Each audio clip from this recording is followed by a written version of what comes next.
Υπάρχει ένα hack για το ChatGPT που δεν το ξέρει σχεδόν κανείς. Τα flashcards.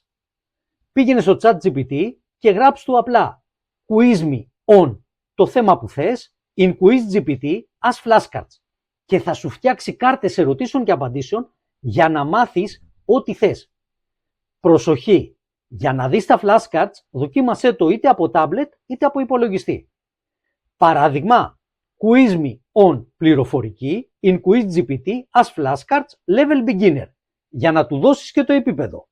Και θα έχεις έτοιμο το quiz σου με flashcards με το οποίο μπορείς να τσεκάρεις τις γνώσεις σου σε όποιο αντικείμενο θες.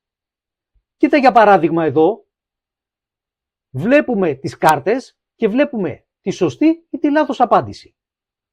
Ιδανικό για διάβασμα, εξετάσεις ή ακόμα και για πλάκα. Δοκίμασέ το κι εσύ και πες μου τι σε βοήθησε περισσότερο.